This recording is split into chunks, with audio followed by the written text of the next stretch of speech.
ఓం గం గణపతయే నమః. స్వర్ణలక్ష్మి నమస్తే అస్తు. పరబ్రహ్మ స్వరూపిణి రాజ్యం దేహి ధనం దేహి సర్వకామాంచ దేహి మే. గణపతి మనందరికీ మంచి బుద్ధిని సిద్ధిని సక్సెస్ని ఇవ్వాలని చెప్పేసి కోరుకుంటూ, స్వర్ణలక్ష్మి అమ్మవారు మన అందరికీ చక్కగా బ్రహ్మ జ్ఞానాన్ని కలిగించాలని, తద్వారా మనం ప్రతిదాన్ని శోభాయమానంగా చూస్తూ ఎప్పుడు మనకి దుఃఖం అనేది లేకుండా ఉండాలని చెప్పేసి, ఎప్పుడు ఆనందభరితంగా ఉండాలని చెప్పేసి అమ్మవారిని కోరుకుంటూ, అమ్మవారిని అలానే మనందరికీ చక్కగా సమృద్ధిగా ధనాన్ని ఇవ్వాలని చెప్పేసి, భాగ్యాన్ని ఇవ్వాలని చెప్పేసి కోరుకుంటూ, అంతేకాకుండా మనందరికీ రాజ్యం ఖచ్చితంగా ఒక అథారిటీ, పవరు, స్టేటస్, ఒక దర్పం అవన్నీ మనకు అమ్మవారు ఇవ్వాలని చెప్పేసి కోరుకుంటూ, వీటితో పాటుగా సర్వకామార్థ సిద్ధి, మన మనసులో అనుకున్న ముఖ్యమైన కోరికలన్నీ చక్కగా నెరవేరాలని చెప్పేసి అమ్మవారిని మనం కోరుకుందాం. సో మనం జూలై మంత్ రాశి ఫలాల గురించి మాట్లాడుకుంటున్నాం కాబట్టి, జూలై మంత్ చాలా ముఖ్యమైన అనేక రకాలైన విశిష్టతతో కూడుకొని ఉంది. ఇందులో మనం కొన్ని ముఖ్యంగా చర్చించుకుందాం. ఒకటి, ఈ మాసం వచ్చేటప్పటికి ఫస్ట్ 15 డేస్ నిజ జ్యేష్ఠ మాసంతో ఉంటుంది, తర్వాత ఆషాఢ మాసంతో ఉంటుంది. ఈ జ్యేష్ఠ మాసంలో చాలా వరకు పెళ్ళిళ్ళు, ముఖ్యమైన కార్యక్రమాలు ఉన్నాయి. వీటితో పాటుగా ఎప్పుడైతే ఆషాఢ మాసం స్టార్ట్ అవుతుందో ఇందులో చాలా చాలా ముఖ్యమైన పనులు అయితే ఖచ్చితంగా ఉన్నాయండి. ఒకటి మనం చూసుకుంటే గురుమూఢమి స్టార్ట్ అవుతుంది. ఎప్పుడైతే గురుమూఢం స్టార్ట్ అవుతుందో, ఈ గురుమూఢమి మనకి జూలై 15 నుంచి ఆగస్టు 13 వరకు ఉంది. ఈ డేట్స్లో మనకి వివాహాలు కానివ్వండి, గృహప్రవేశాలు లాంటివి శుభకార్యాలు ఎక్కువగా చేయరు. అది ఒకసారి గమనించవలసిందిగా కోరుతున్నాను. వీటితో పాటుగా మనకి ఇంకొక ముఖ్యమైనది ఏమవుతుందంటే, మనకి దక్షిణాయనం స్టార్ట్ అవుతుంది 17వ తారీఖు నుంచి. అక్కడ నుంచి ఇప్పటిదాకా ఉన్న ఉత్తరాయణం కంప్లీట్ అయిపోయి దక్షిణాయనం స్టార్ట్ అవుతుందని గమనించాలి. తర్వాత 25వ తారీఖున మనకి తొలి ఏకాదశి స్టార్ట్ అవుతుంది. దానికి ముందుగా చాతుర్మాస వ్రతం అని చెప్పేసి 4 మాసాలు ముఖ్యమైన మాసాలుగా చాతుర్మాస వ్రతం కూడా ఇందులోనే స్టార్ట్ అవుతుంది. ఇంకొకటి లాస్ట్ అండ్ ఫోర్మోస్ట్ ఇంపార్టెంట్, ఈ నెల 26వ తారీఖు నుంచి ఈ 14వ తారీఖు నుంచి 22వ తారీఖు వరకు మనకి మనకి ఆషాఢ నవరాత్రులు అని చెప్తారు. వీటిని ఏమంటారు? గుప్త నవరాత్రులు అంటారు, లేకుంటే వారాహి నవరాత్రులు అని చెప్పేసి చేస్తూ ఉంటారు. ఈ నవరాత్రులు కూడా ఎంతో విశిష్టత కలిగి ఉంది. పర్సనల్గా ఈ 9 రోజులు నేను కూడా చక్కగా సింపుల్గా చేస్తాను, పెద్ద పెద్ద హడావుడిగా చేయకుండా. ఇలా చేసుకునే వాళ్ళందరికీ ఎంతో బాగా ఉపయోగకరంగా ఉంటుంది. లాస్ట్లో ఈ మంత్ మనకి గురు పూర్ణిమతో ఈ మాసం అనేది పూర్తవుతుంది. ఇన్ని రకాల విశిష్టత కలిగిన ఈ మాసంలో జ్యోతిష శాస్త్రం ప్రకారంగా కూడాను 3 ముఖ్యమైన గ్రహాలు మారుతూ ఉన్నాయన్నమాట.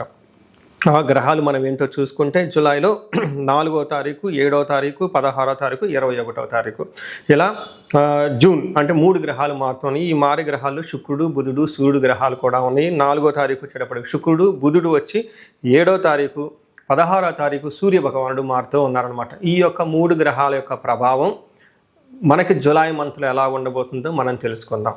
మనం సింహరాశి ఫలితాలు చూద్దాం. సింహరాశి వాళ్ళు జూలై మంత్లో 50-50గా ఉందని మనం చెప్పుకోవచ్చు.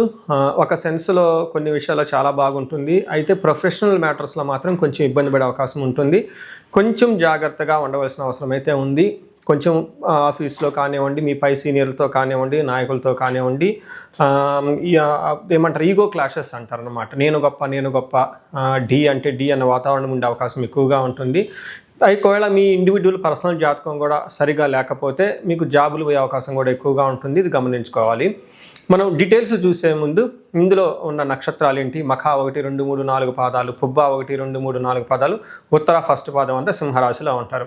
అలానే పేరు బలం బట్టి మనం చూసుకుంటే వీళ్ళకి మా, మీ, ము, మేమో, టా, టీ, టు, టే, టో అన్న అక్షరాలంతా కూడా ఈ రాశిలో ఉంటారని గమనించాలి. ముందుగా చెప్పుకున్న విధంగా మనం ఇక్కడ 3 గ్రహాలు మారుతూ ఉన్నాయండి. ఒక్కొక్క గ్రహం ఎలాంటి రిజల్ట్ వస్తుందో మనం చూద్దాం. ఫస్ట్, సూర్యుడి వల్ల ధనచ్ఛేదం, విపరీతంగా ధనం ఖర్చే అవకాశం ఎక్కువగా ఉంటుంది. కుజుడి వల్ల శుచం అంటే ఎక్కడో మీ చుట్టూ కొంచెం ఇబ్బంది పడే పరిస్థితులు ఉంటాయి, అవమానాలు జరిగే అవకాశాలు ఎక్కువగా ఉంటుంది.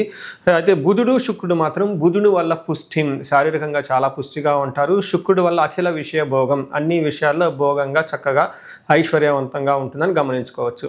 దీన్ని బట్టి మనకేమో అర్థమవుతుందంటే 4 గ్రహాలలో 2 గ్రహాలు వీళ్ళకి కొంచెం ఏమంటారు, ఇబ్బంది పెట్టే విధంగా ఉన్నాయి. 2 గ్రహాలు చాలా చక్కగా ఉన్నాయని తెలుసుకోవాలి. అయితే ఈ ఫస్ట్ ఇబ్బంది పెట్టే గ్రహాలు ఎక్కువగా బిజినెస్, ప్రొఫెషన్లో, కెరియర్లో ఇబ్బంది పెట్టే అవకాశం ఎక్కువ ఉందని గమనించుకోవాలి. మనం ఇప్పుడు ఒక్కొక్క గ్రహం ఎలా ఉందో మనం చూద్దాం. ముందుగా సూర్యుడు వీళ్ళకి 12వ స్థానంలో ఉండటం వల్ల ఏమవుతుంది, సూర్యుడు 12వ స్థానంలో అంటే విపరీతమైన ఖర్చులు అయ్యే అవకాశం ఎక్కువగా ఉంటుంది, ఎక్కువగా అటు ఇటు తిరిగే అవకాశం ఎక్కువగా ఉంటుంది, అవుట్ స్టేషన్ వెళ్ళే అవకాశం ఎక్కువగా ఉంటుంది, హెల్త్ విషయంలో కూడా కొంచెం జాగ్రత్తగా ఉండటం ఎంతైనా అవసరం.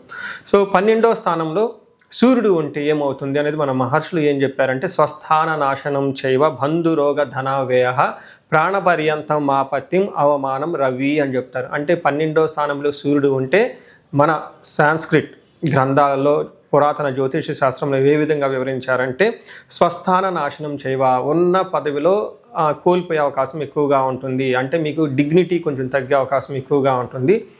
ఇండివిజువల్గా వాళ్ళ జాతకంలో సరిగా లేకపోతే దశలు భుక్తులు ఏమైనా కనుక శాపాలు యాక్టివేట్ అయి ఉంటే జాబులు కూడా పోయే అవకాశం ఎక్కువగా ఉంటుంది అని గమనించాలి. వీటితో పాటుగా బంధు రోగ ధన వేహ, బంధువుల వల్ల రోగాల వల్ల ధనం ఖర్చు అవుతూ ఉంటుంది. ప్రాణపర్యంతం ఆపత్యం, ప్రాణాలు పోయే అంత విధంగా పరిస్థితులు ఉంటాయి, అవమానాలు జరిగే అవకాశం ఎక్కువ ఉంటుందని గమనించుకోవాలి. అయితే సూర్యుడి వల్ల ఒక అడ్వాంటేజ్ కూడా ఉందండి. మీకు ఇంతకుముందు ఏదైనా హెల్త్ కాంప్లికేషన్స్ ఉంటాయి, హెల్త్ కాంప్లికేషన్స్పై హెల్త్ ఆరోగ్యంగా చాలా బాగుంటుంది, ఇంప్రూవ్మెంట్ అవుతుంది. వీటితో పాటు శత్రువులు ఎవరైనా ఇంతకుముందు మీకుంటే శత్రువులపై ఆధిక్యత మీద అవుతుంది. అంటే ఇక్కడ సూర్యుడు మీకు మిక్స్డ్ రిజల్ట్ ఇస్తున్నారని గమనించాలి. అయితే మీకు 10వ స్థానంలో కుజుడు ఉండటంతో అగైన్ ఇది మీకు ప్రొఫెషన్, వృత్తి, మీకు రిప్యుటేషన్కి సంబంధించిన వ్యవహారంలో ఇక్కడ కుజుడు ప్రభావాన్ని చూపిస్తున్నారని గమనించుకోవాలి. ఇక్కడ కుజుడు మీకు ఏం చేస్తారంటే, నిత్య క్లేశ సదా వ్యాధి సదా భోజన దుర్బలం సదా సంచార ఉద్యోగం దశమస్తేత్ భవేత్ కుజ అంటారు. అంటే 10వ స్థానంలో ఎప్పుడైతే కుజుడు ఉంటారో ఏమవుతుందంట, సదా సంచార ఉద్యోగంలో చాలా హెవీ హెక్టిక్ షెడ్యూల్స్ ఉంటుంది, డెడ్ లైన్స్ ఉంటాయి, అవన్నీ అందుకోవాల్సిన అవసరం ఉంటుంది, కొన్నిసార్లు ప్రాబ్లం అయ్యే అవకాశం ఎక్కువగా ఉంటుంది. మీ ఆర్గనైజేషన్లో లేదంటే మీపై ఉన్న అధికారులు ఇచ్చిన ఏదైతే వాళ్ళు దిశానిర్దేశం చేస్తారో వాటిని మీరు కరెక్ట్గా అవగాహన చేసుకొని ముందుకు వెళ్ళిపోయే ఒక సామర్థ్యత ఉండదు, తద్వారా క్లాషెస్ వచ్చే అవకాశం ఎక్కువగా ఉంటుంది.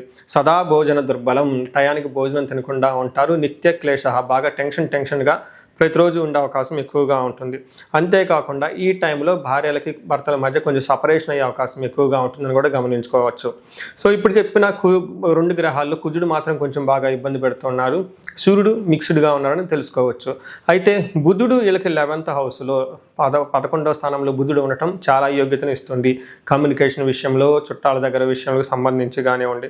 మనకేం చెప్తారంటే, ధనలాభం మనసులో సఖం, బంధు కీర్తి సంతాపం గౌరవము, అంటే బంధు ప్రీతి రథోపేతే అని చెప్తారన్నమాట. అంటే తృప్తికరంగా ఉంటుంది, బంధువులతో బాగుంటుందని మనకి జ్యోతిష శాస్త్రంలో వివరించడం జరిగింది. ముఖ్యంగా అండ్ లాస్ట్ మోస్ట్ ఇంపార్టెంట్ గ్రహం శుక్ర గ్రహం. శుక్రుడు మీకు జన్మ రాశిలో ఉన్నారు. జన్మరాశిలో శుక్రుడు ఉంటే చాలా బాగుంటుంది, ఐశ్వర్యవంతంగా ఉంటుంది అని చెప్పుకోవచ్చు. శుక్రుడు ఎప్పుడైతే జన్మరాశిలో ఉంటుందో ఎలాంటి రిజల్ట్ ఉంటాయంటే, అర్ధలాభచ్చ సౌఖ్యం పరస్త్రీ సంగమం తదా యత్న కార్యానుకూలత్వం జన్మరాశికే భృగునందనే అంటారు. అంటే ఎప్పుడైతే జన్మరాశిలో శుక్రుడు ఉంటే వాళ్ళకి ఏం జరుగుతుందంటే, అనుకున్న కార్యాలను నెరవేరుతూ ఉంటాయి. పరస్త్రీ సంగమం అంటే కొత్త స్త్రీలతో పరిచయాలే అవకాశం ఎక్కువగా ఉంటుంది, వాళ్ళ ద్వారా లాభం ఉంటుంది. ఇన్ కేస్ లేడీస్ అయితే కొత్తగా మీకు పరిచయం అయ్యే అవకాశాలు ఎక్కువగా ఉంటుంది, జెంట్స్ ఎవరన్నా వాళ్ళ ద్వారా లాభం ఉండే అవకాశం ఎక్కువగా ఉంటుంది. అర్ధలాభం అంటే ధన ప్రవాహం ఉంటే టోటల్గా సౌఖ్యం, కంఫర్టబుల్గా, లగ్జరీగా ఉంటారు. ఫిజికల్గా మీ యొక్క ఇంట్యూషన్ చాలా స్ట్రాంగ్గా ఉంటుందని గమనించుకోవచ్చు. సో ఓవరాల్గా చూశారు కదండి, మనం గ్రహాలు బట్టి చూసుకుంటే 2 గ్రహాలు ఆల్మోస్ట్ 2.5 గ్రహం అనుకూలంగా ఉంది, 1.5 గ్రహం మీకు ప్రతికూలంగా ఉందని గమనించుకోవచ్చు. నెక్స్ట్ ఇప్పుడు మనం ఇందులో ఉన్న నక్షత్రాల ప్రకారంగా కూడా తెలుసుకోవచ్చు ఏ నక్షత్రం వాళ్ళకి ఎలా ఉంటుందో. అందులో మఖా నక్షత్రం వాళ్ళకి చూసుకుంటే వీళ్ళకి లాభప్రదంగా ఉంటుంది, క్షేమంగా ఉంటారు, సౌఖ్యంగా ఉంటారు, మృష్టాన్న భోజనం, చక్కగా పార్టీలు ఫంక్షన్లు అటెండ్ అవుతారని చెప్పుకోవచ్చు.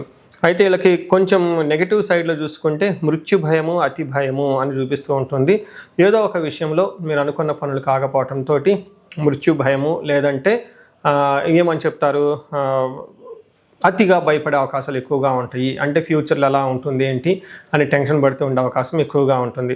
4 పాల్గొని నక్షత్రం వాళ్ళు చూసుకుంటే సౌఖ్యంగా ఉంటారు, మృష్టాన్న భోజనము, క్షేమంగా ఉంటారు, లాభప్రదంగా ఉంటారు. ఒక రకంగా ఈ నక్షత్రం వాళ్ళకి బాగుందని చెప్పుకోవచ్చు. వీళ్ళకి కూడా దేహపీడనం, అతి భయము చూపిస్తూ ఉంటుంది. దేహపీడనం అంటే శారీరకంగా ఇబ్బందులు పడే అవకాశం ఎక్కువగా ఉంటుంది, అతిగా భయపడే అవకాశం కూడా వీళ్ళకి కనిపిస్తూ ఉంటుంది. నెక్స్ట్ ఉత్తర ఫాల్గుని నక్షత్రం వాళ్ళు, ఉత్తర ఫాల్గుని నక్షత్రం వీళ్ళకి కొంచెం లాభప్రదంగా ఉంటుంది, కానీ ఛాలెంజెస్ కూడా ఎక్కువగా ఉంటుంది. ఈ నక్షత్రం వాళ్ళకి శారీరకంగా హెల్త్ కొంచెం ఇబ్బందిగా ఉంటుంది, అతిగా భయపడే పరిస్థితులు ఎక్కువగా ఉంటుంది. పరవాసము ఉన్న పొజిషన్ నుంచి అవుట్ స్టేషన్ వెళ్ళేసి బయట ఎక్కడ గడిపే అవకాశం కూడా ఎక్కువగా ఉంటుంది. ఫారిన్ వెళ్ళే వాళ్ళకి అనుకూలంగా ఉంటుందని గమనించుకోవచ్చు. టోటల్గా శుక్రుడు వల్ల కొంచెం అనుకూలంగా అనుకున్న పని కాకుండా ఇబ్బందులు పడే అవకాశం ఉందని గమనించుకోవాలి. సో చూశారు కదండి, ఈ రాశి వాళ్ళకి ఒక్క సూర్యుడి విషయంలో కొంచెం జాగ్రత్తగా ఉంటే మిగతా విషయాల్లో ఒక సూర్యుడు కుజుడు గ్రహాల్లో జాగ్రత్తగా ఉంటే సరిపోతుంది. ఇందులో వీళ్ళకి పరిహారం ఎక్స్క్లూవ్గా చేసుకోవాలి అనుకుంటే ఆదిత్య హృదయ స్తోత్రం చదువుకోవటము, సూర్య నమస్కారాలు చేసుకోవటం, గాయత్రి మంత్రం చదువుకోవటం చాలా చాలా విశేషమైన లాభాన్ని ఇస్తూ ఉంటుంది. ఇంకా ఎవరైనా కనుక చూసుకుంటే కందులో 1 కేజీ దానం చేసిన మనకి సుబ్రహ్మణ్యేశ్వర స్వామి గుడి లేదంటే నాగుల కట్ట అంటారనమాట, ఓళ్ళల్లో ఉంటుందండి. అక్కడ ఒకసారి అభిషేకం చేసిన ప్రదక్షిణాలు చేసిన వీళ్ళకి ఆ నెగటివ్ ఎనర్జీ అంతా పోయి చక్కగా కలిసి వచ్చే అవకాశం ఉంటుంది. పరిహారాల్లో భాగంగా ఈ రాశి వాళ్ళు ముఖ్యంగా నేనేం చెప్తానంటేనండి, ఇది గోచార రీత్యం అంటే గోచార ఫలితాలు అని చెప్తూ ఉంటారు. అయితే మీ ఇండివిడ్యువల్ యొక్క జన్మరాశిలో చూడటం కూడా చాలా ఇంపార్టెంట్. ఈ గోచార రీత్యాలతో పాటు మీకు ఇండివిడ్యువల్గా ఉన్న దశాభుక్తి ఏంటి, ఏమైనా శాపాలు ఉన్నాయి, ఏమైనా గ్రహ దోషాలు ఉన్నాయంటూ జ్యోతిష శాస్త్రంలో ప్రకారం అనాలిసిస్ చేసుకోవడం చాలా ఇంపార్టెంట్.